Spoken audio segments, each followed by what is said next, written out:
Hablamos del operativo Velia porque la Sala Penal de la Corte Suprema de Justicia, conformada por los ministros Luis María Benítez Riera, Manuel de Jesús Ramírez Candia y Carolina Llanes, declaró inadmisible el recurso de apelación interpuesto por la defensa de Cristian Turrini. Los integrantes de la sala mencionaron en su argumento que no tienen competencia legal para analizar y expedirse sobre las cuestiones referentes a la aplicación de medidas cautelares y por lo tanto no pueden atender el planteamiento promovido por la defensa del procesado, por la cual terminaron declarando inadmisible este recurso.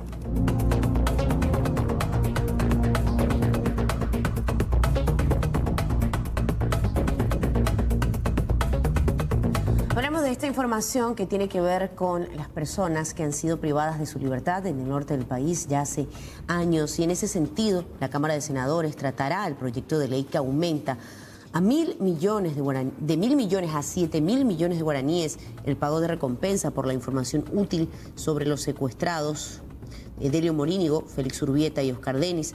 La norma sería remitida hoy al Ejecutivo. Este proyecto de ley plantea un aumento presupuestario para el ejercicio justamente de 6.000 millones que estará a cargo del Ministerio del Interior, que sumado con el gasto reservado que ya tiene presupuestado, el pago de recompensa, reiteramos, 7.380 millones de guaraníes.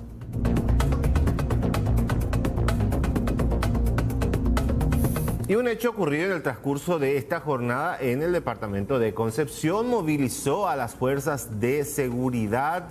Hablamos de un trabajador de un establecimiento que fue tomado por un grupo criminal. Hasta ahora no se sabe si son los que operan habitualmente en el norte del país o si son delincuentes comunes. Se habla de que solicitaron una recompensa de 300 millones de guaraníes. Inicialmente, al parecer, redujeron el monto y terminaron cobrando 50 millones para liberar a la víctima.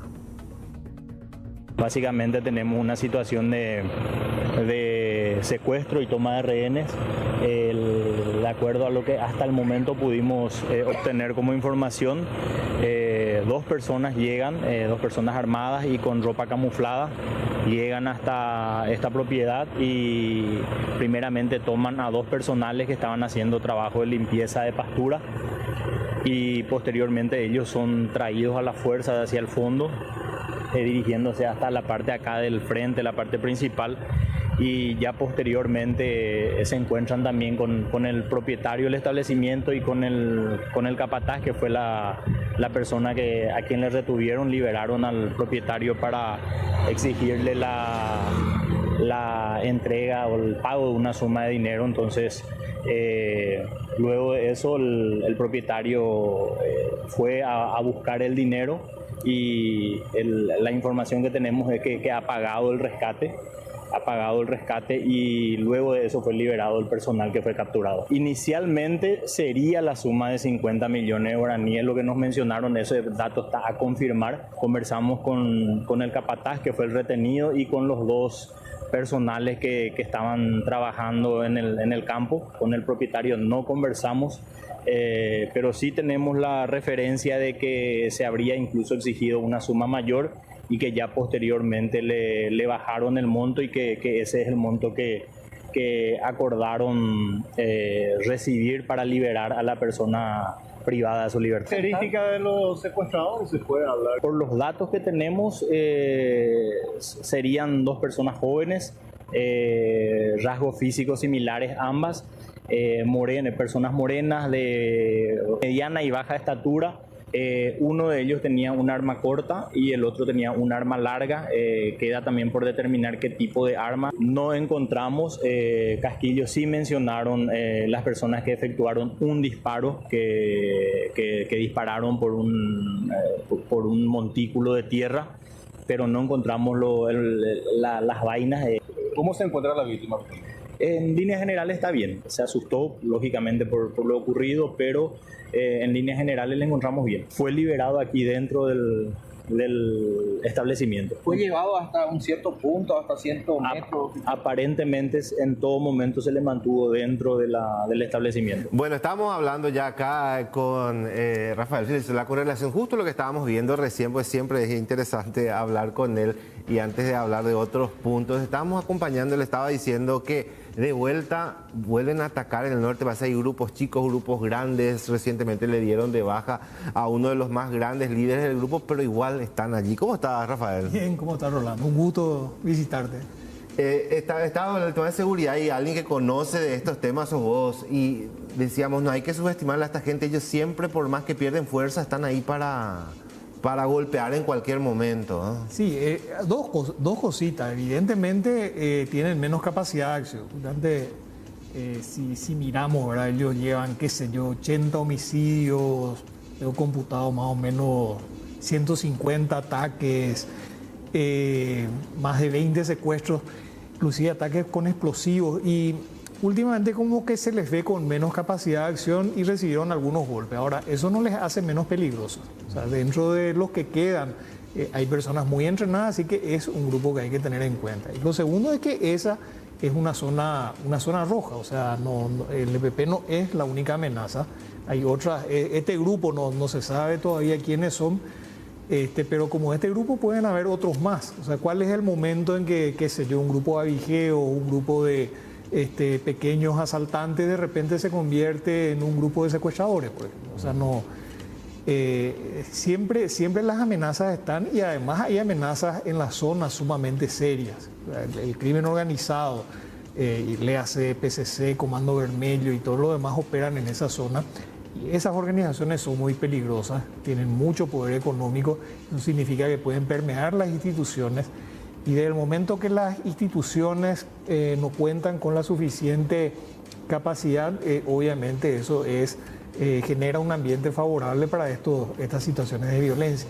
Ya que estamos en el tema, es una buena alternativa, por decirlo de alguna manera, a esto que se está impulsando en el Congreso de aumentar la recompensa. Ya que estamos hablando del tema del norte, nada más por informaciones de los secuestrados, porque quieren subir de 1.000 a 7.000 y un poquito más millones de guaraníes. Bueno, las recompensas son útiles, o sea, funcionan, y son recursos que usan diferentes agencias de seguridad en todo el mundo. Ahora, se tienen que utilizar de una manera muy bien planificada. O sea, a ver, yo por ejemplo, desde el Congreso, yo no haría una ley que establezca un monto específico. Eso hay que dejar a la autoridad ejecutiva, eso hay que dejar a las fuerzas de seguridad, y las fuerzas de seguridad tienen que saber utilizarla, porque también se pueden generar problemas. Por ejemplo, hay gente que se puede avivar, hay gente que puede dar información falsa, inclusive lo que pasó en algunos países, ¿verdad? Que, por ejemplo, disfrazaban de guerrilleros, mataban a gente y los vestían como guerrilleros y los hacían pasar como guerrilleros para cobrar la recompensa. Así que si se va a ofrecer recompensa, tiene que estar bien individualizada las personas, y se tiene que establecer un protocolo que garantice que efectivamente se paga por información cierta, ¿verdad? Y no se paga por cualquier cosa. Hablando del Congreso, estamos a poquísimo tiempo. ¿Cómo estás acompañando? ¿Cómo estás viendo? ¿Cómo estás observando? Porque menos de 40 días ya no queda para lo que va a ser el 18 de diciembre. ¿Cómo están trabajando? ¿Cómo están acompañando este proceso? Muchos están discutiendo el tema todavía de que si se debe extender un poco más el horario de votación. Es un tema que se empieza a hablar con mucha insistencia, que todavía no se definió. ¿Cómo está todo? Bueno, a ver, tuvimos el problema del incendio en la justicia electoral y que se perdieron equipos de votación, pero desde el punto de vista político, yo te diría para nosotros en la concertación el proceso es sumamente positivo. Estamos viendo que hay mucho entusiasmo, que hay gente que normalmente no vota, que normalmente no participa, pero que en este caso ve que no hace falta que esté afiliado, que sea parte de una organización política, sino que sencillamente si quiere votar, si le gusta alguna de las precandidaturas de la alianza, puede participar. Y eso me parece muy importante, es un aporte a la democracia, y sobre todo va a tener como resultado que los los candidatos que surjan de esas elecciones de la concertación van a tener mucha legitimidad. Y esa legitimidad les va a dar mucha fuerza, nos va a dar a todos mucha fuerza para enfrentar las elecciones del 2023 con buenas probabilidades. Desde la concertación, ¿cómo ven este tema? ¿Le va a terminar beneficiando a alguien el hecho de extender un poco más el horario de votación? O si cerramos en el horario que está luego establecido, no va a variar mucho. Bueno, es muy difícil especular. En principio, del momento que hay menos urnas, eso significa que pueden llegar a haber más colas. Eso en principio. Ahora, yo creo que la justicia electoral debería sentarse a hablar con las distintas fuerzas políticas, porque a lo mejor la medida no tiene que ser la misma para todas las fuerzas políticas. Fuerzas políticas donde hay muy poca votación, no tiene ningún sentido que se tienda al nivel de votación, o a lo mejor alguna otra fuerza política considera que el tiempo va a ser suficiente y a lo mejor otras consideran que van a necesitar más tiempo. Yo creo que la justicia electoral debería consultar y una vez que hechas las consultas, si hay un acuerdo de establecer los cambios en las regulaciones que son necesarios para un horario extendido. Pero parece que como que la justicia electoral a veces no consulta lo suficiente. Porque hay una dinámica, o sea, ahora nos llaman para ver el software y qué sé yo, pero cosas importantes como esta, por ejemplo, que se discuten en la opinión pública, pero no se están consultando con los actores políticos. Queda un poco de duda o incertidumbre luego, después de todo lo ocurrido con el incendio y todo lo que se vino hablando después de eso. Queda un poco de esa desconfianza, Rafael. Sí, más que desconfianza, yo te diría preocupación por los niveles de negligencia. O sea, ¿cómo puede ser que con tantos recursos, porque realmente a la justicia electoral siempre se le han dado los recursos que ellos pidieron?